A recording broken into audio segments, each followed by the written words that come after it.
Audio Jungle. Hello साथियों, नमस्कार। चतुर्थ श्रेणी भर्ती परीक्षा 2025 और राजस्थान जीके के महत्वपूर्ण कुल 30 क्वेश्चन इस सीरीज के अंदर देखने वाले हैं। सभी महत्वपूर्ण क्वेश्चन है साथियों, और सभी क्वेश्चन हम यहाँ पर विस्तृत रूप में देखने की कोशिश करेंगे। और ये मॉडल पेपर है 12 नंबर वाला। सीरीज को लास्ट तक देखना, क्योंकि हम विस्तृत रूप में यहाँ पर पढ़ने वाले हैं। महत्वपूर्ण क्वेश्चन है सभी। और चैनल पर पहली बार देख रहे हो तो चैनल को सब्सक्राइब करें। नई क्लास की इन्फॉर्मेशन के लिए आप बेल आइकन पर भी क्लिक करें, ताकि जो भी नया वीडियो आए उसकी सूचना आपको मिले सबसे पहले। तो बिना समय खराब किए हुए चलते हैं पहले क्वेश्चन पर। देखते हैं आज का पहला क्वेश्चन क्या है। तो साथियों देखो, यहाँ पर आज का जो पहला क्वेश्चन है, क्षेत्रफल की दृष्टि से राजस्थान का भारत में कौन सा स्थान है। यहाँ पर आपको कितना बताना है, परसेंट कितना है, वो आपको यहाँ पर देखना है। क्षेत्रफल की दृष्टि से राजस्थान का भारत में स्थान है कितना है। तो यहाँ पर जो सही विकल्प होगा इसका बी होगा, 10.41%। ये आपको यहाँ पर देखना है। और देखो यहाँ पर दूसरा क्वेश्चन है, राज्य की सबसे लंबी सीमा किस राज्य के साथ लगती है। राज्य की सबसे लंबी सीमा लगती है मध्य प्रदेश से। विकल्प ए होगा यहाँ पर 1600 किलोमीटर, आपको याद रखना है। मध्य प्रदेश याद रखिएगा, विकल्प ए होगा यहाँ पर। और देखो चारों तरफ हम देख लेते हैं। यहाँ पर देखिए साथियों, इस मैप के अंदर आपको देखना है, ये जो सबसे ऊपर है पंजाब है। पंजाब की कितनी सीमा लगती है, तो 89 किलोमीटर याद रखिएगा। सबसे छोटी सीमा लगती है यहाँ पर राजस्थान के साथ। इसके बाद में है हरियाणा। हरियाणा की कितनी लगती है ये आपको यहाँ पर देखना है। हरियाणा की लगती है 1262 किलोमीटर। फिर उत्तर प्रदेश है 877, मध्य प्रदेश 1600 किलोमीटर, और गुजरात की कितनी लगती है 1022 किलोमीटर। और इधर रेड क्लिप रेखा आ जाती है 1070 किलोमीटर। ये आपको यहाँ पर याद रखना है। तो चलिए अगले क्वेश्चन पर चलते हैं, देखते हैं अगला क्वेश्चन क्या है।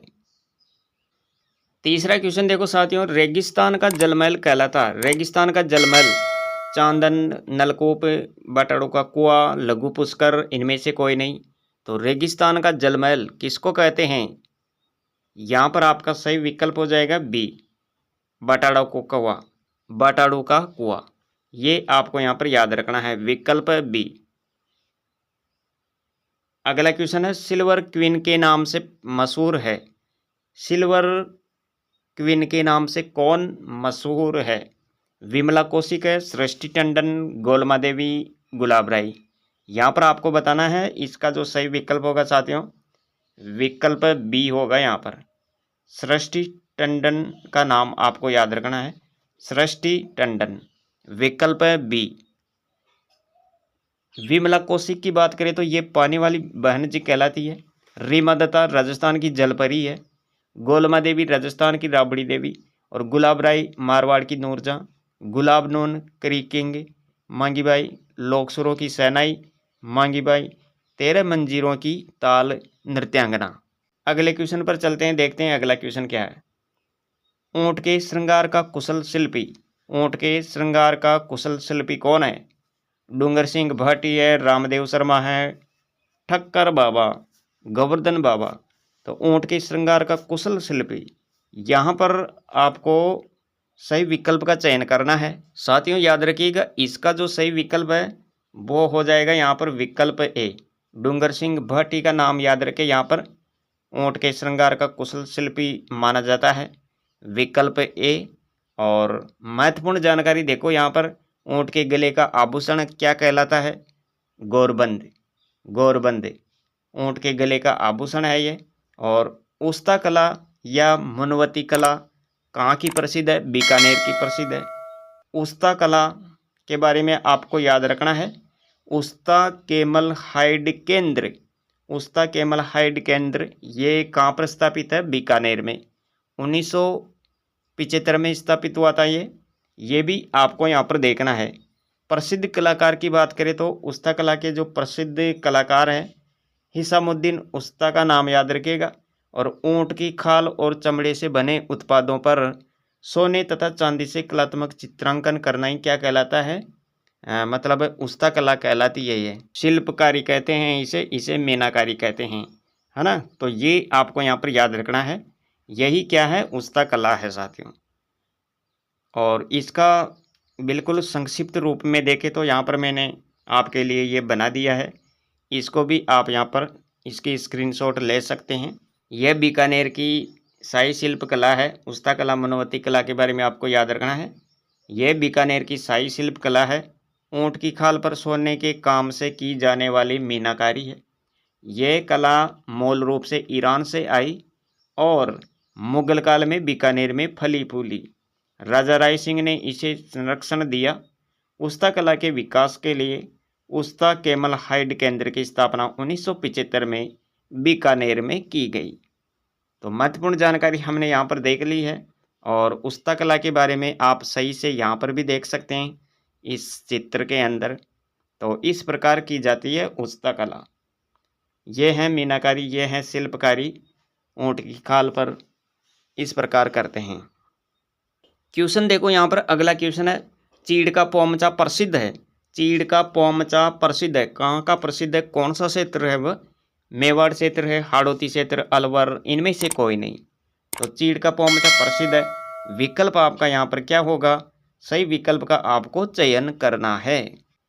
इसका जो सही विकल्प हो जाएगा साथियों, सही विकल्प आपको देखना है यहाँ पर, चीड़ का पोमचा विकल्प आपको क्या याद रखना है, हाड़ौती क्षेत्र, विकल्प बी सही होगा यहाँ पर। अगले क्वेश्चन पर चलते हैं, देखते हैं अगला क्वेश्चन क्या है। यहाँ पर क्वेश्चन को ध्यान से पढ़िएगा। क्वेश्चन क्या है, कदमी महल राज्याभिषेक होता था, किसका राज्याभिषेक होता था?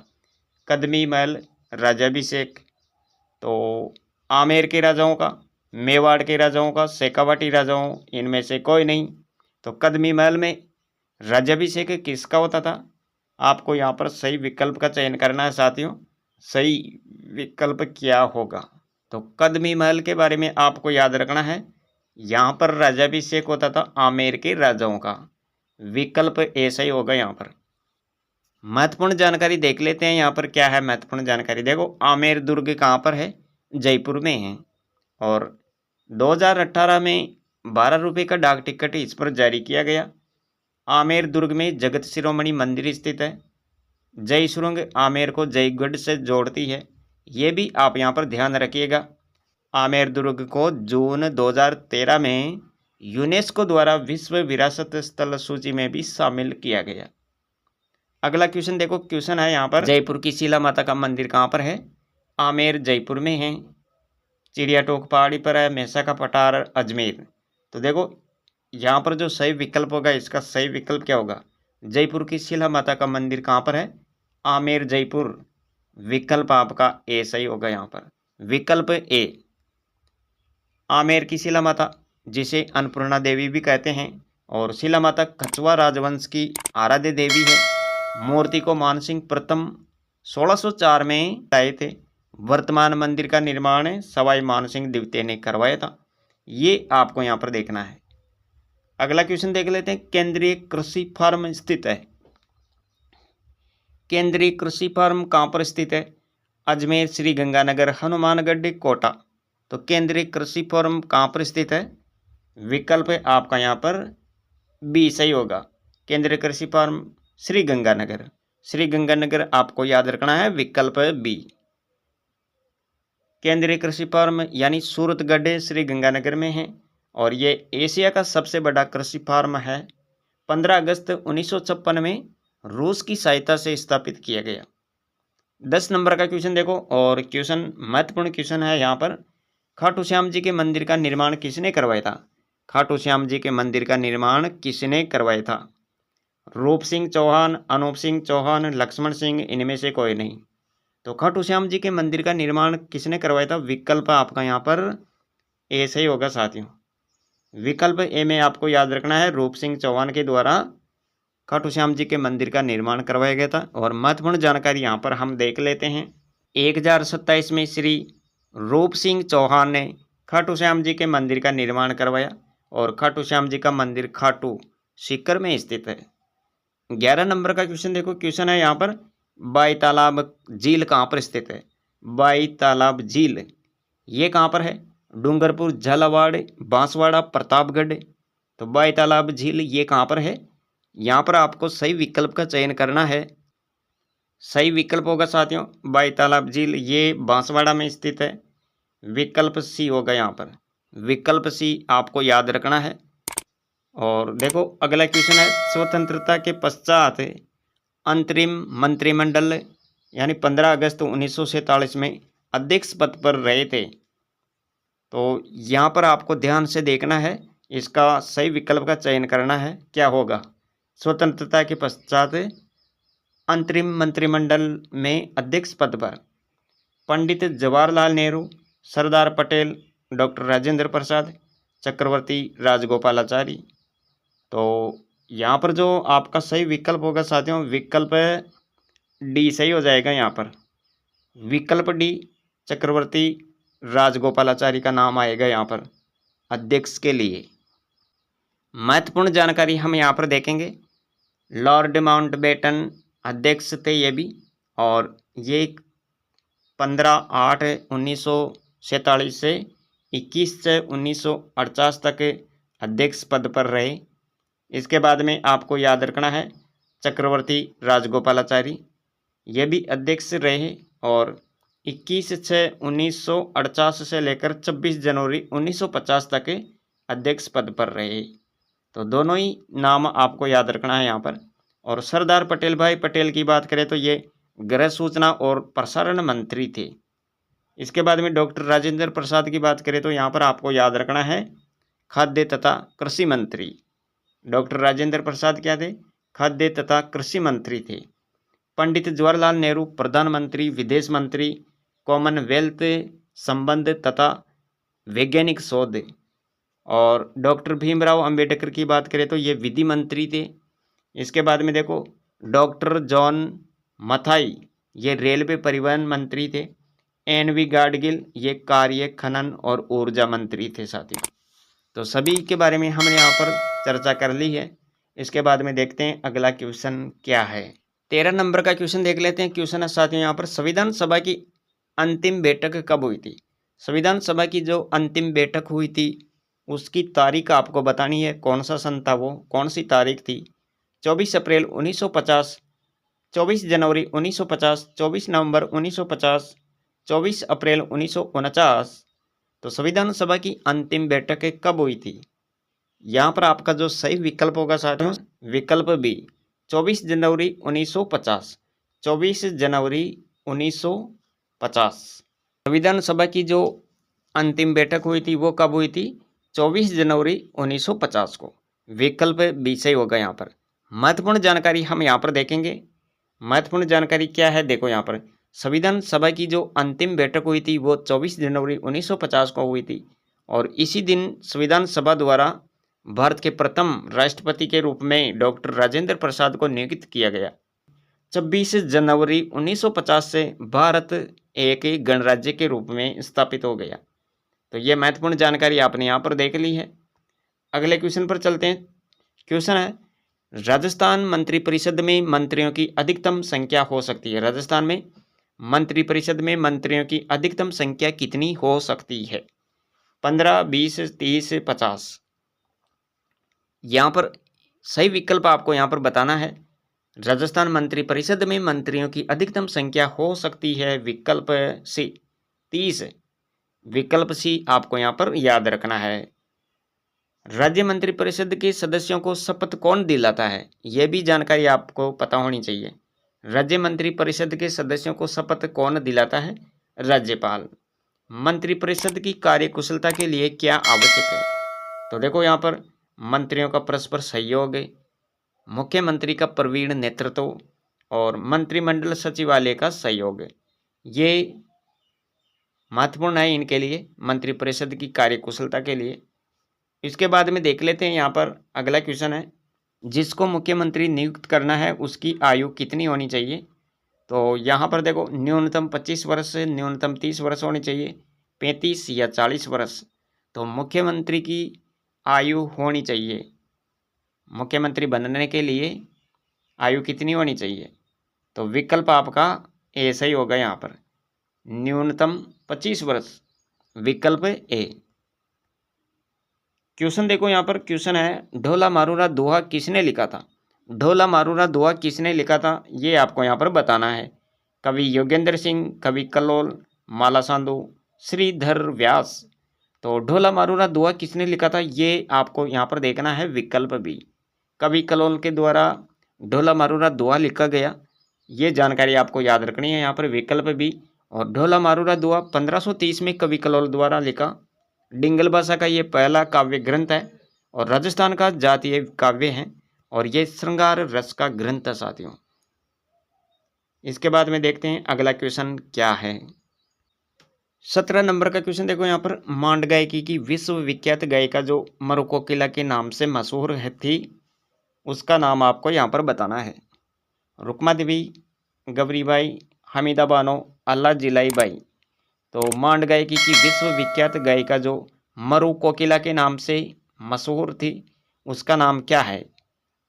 यहाँ पर आपको देखना है, इसका जो सही विकल्प है ना साथियों, सही विकल्प होगा यहाँ पर डी, अल्लाह जिलाई बाई। विकल्प डी आपको याद रखना है, विकल्प डी। और महत्वपूर्ण जानकारी देख लेते हैं यहाँ पर, मांड गायकी की बीकानेर की गायिका अल्लाह जिलाई बाई, जिसको मरु कोकिला के नाम से जाना जाता है। जन्म फरवरी 1902 में बीकानेर में हुआ था। मई 1987 में लंदन के अल्बर्ट हॉल में अपनी गायकी से देसी विदेशी श्रोताओं के दिल पर गहरी छाप छोड़ी। ये महत्वपूर्ण जानकारी है जो आप यहाँ पर देखेंगे। 18 नंबर का क्वेश्चन देखो, क्वेश्चन है यहाँ पर, हुरडा सम्मेलन हुआ था। हुरडा सम्मेलन कब हुआ था। 17 जुलाई 1734 में, 20 जुलाई 1735 में, 21 मार्च 1740, 3 मार्च 1734। हुरडा सम्मेलन ये कब हुआ था। यहाँ पर जो सही विकल्प होगा ना साथियों, सही विकल्प क्या होगा इसका, सही विकल्प आपको याद रखना है, विकल्प ए। 17 जुलाई 1734 में हुरडा सम्मेलन, विकल्प ए। 17 जुलाई 1734 में हुरडा सम्मेलन हुआ था और मराठों का मुकाबला करने के लिए मेवाड़ की सीमा पर हुरडा स्थान पर आयोजित राजस्थान के नरेशों का सम्मेलन है ये जानकारी आप यहाँ पर देखेंगे। 19 नंबर का क्वेश्चन देख लेते हैं, बक्सर का युद्ध कब हुआ था। बक्सर का युद्ध ये कब हुआ था। अक्टूबर 1964, अक्टूबर 1764, जनवरी 1761, मार्च 1747। तो बक्सर का युद्ध कब हुआ था। सही विकल्प होगा बी, विकल्प बी, अक्टूबर 1764 याद रखना है बक्सर का युद्ध। और महत्वपूर्ण जानकारी देखो यहाँ पर, मेजर हेक्टर मुनरो के नेतृत्व में अंग्रेज सेना ने बंगाल के नवाब मीर कासिम, अवध के नवाब शुजाउद्दौला एवं मुगल बादशाह शाह आलम द्वितीय की संयुक्त सेनाओं को हराया। इसके बाद में देखो यहाँ पर 20 नंबर का क्वेश्चन है, राजस्थान के किस क्रांतिकारी को तिहाड़ जेल में रखा गया था। राजस्थान का वह क्रांतिकारी कौन था जिसको तिहाड़ जेल में रखा गया। अर्जुन लाल सेठी है, गोपाल सिंह खरवा, केसरी सिंह बारठ, प्रताप सिंह बारठ।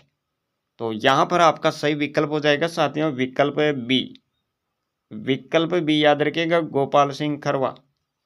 इसके बाद में देखिए 21 नंबर का क्वेश्चन है, श्रीमती किशोरी देवी किस किसान आंदोलन से संबंध रही। श्रीमती किशोरी देवी किस किसान आंदोलन से संबंधित थी। बरड़, सीकर, बिजोलिया, बीकानेर। यहाँ पर आपका सही विकल्प होगा साथियों, सही विकल्प बी, सीकर। इसके बाद में देखो यहाँ पर 22 नंबर का क्वेश्चन है और क्वेश्चन क्या है, क्वेश्चन को ध्यान से देखिएगा। यहाँ पर क्वेश्चन है, यहाँ पर मेवाड़ प्रजामंडल के प्रथम अध्यक्ष कौन थे। मेवाड़ प्रजामंडल के प्रथम अध्यक्ष माणिक्यलाल वर्मा, बलवंत सिंह मेहता, भूरीलाल भैया, रमेश चंद्र व्यास।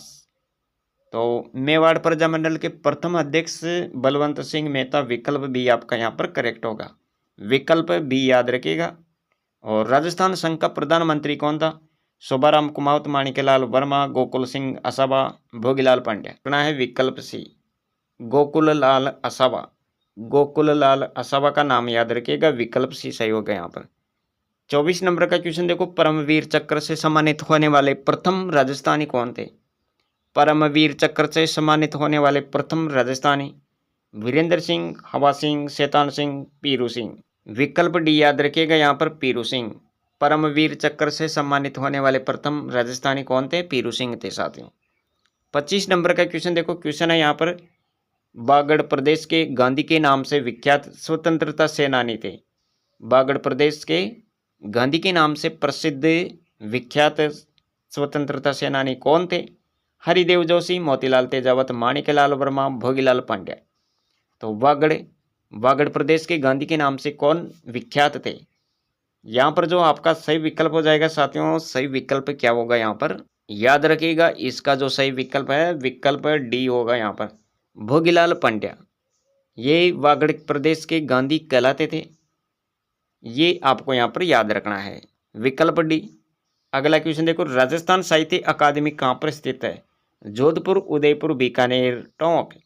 तो राजस्थान साहित्य अकादमी की बात करें तो ये उदयपुर में है, विकल्प बी आपका यहाँ पर सही होगा, उदयपुर याद रखिएगा, विकल्प बी। और 27 नंबर का क्वेश्चन देख लेते हैं, क्वेश्चन क्या है? 1987 का सूर्यमल मिश्र पुरस्कार कन्हैयालाल सेठिया की किस साहित्यिक रचना को दिया गया? लीलटास, निर्ग्रंथ, धरती दोरारी, शबद। तो विकल्प आपका यहाँ पर डी सही होगा साथियों, विकल्प डी याद रखना यहाँ पर, शबद। अगला क्वेश्चन देखो, क्वेश्चन है यहाँ पर social life in medieval Rajasthan किसने लिखी? सही विकल्प आपको याद रखना है, जी.एन. शर्मा, विकल्प ए। अगला क्वेश्चन देख लेते हैं, क्वेश्चन है यहाँ पर कौन कल्पद्रुम का रचनाकार है? राधा कृष्ण, भावभट्ट, पुंडरीक विठल, कृष्णानंद व्यास।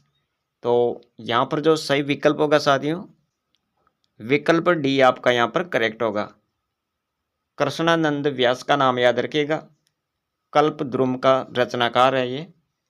और आज की सीरीज का हम लास्ट क्वेश्चन यहाँ पर देखेंगे, महान गणितज्ञ ब्रह्मगुप्त का जन्म राजस्थान के किस जिले में हुआ था? जालौर, चूरू, सीकर, बीकानेर। इसका सही विकल्प होगा यहाँ पर, विकल्प है ए, जालौर। तो ये थी साथियों आज की सीरीज, जिसमें हमने कुल 30 क्वेश्चन यहाँ पर कवर किए हैं। चैनल पर अगर पहली बार देख रहे हो तो चैनल को सब्सक्राइब करें। मिलेंगे एक और नई सीरीज के साथ, तब तक जय Hind, Vande Mataram, thanks for watching.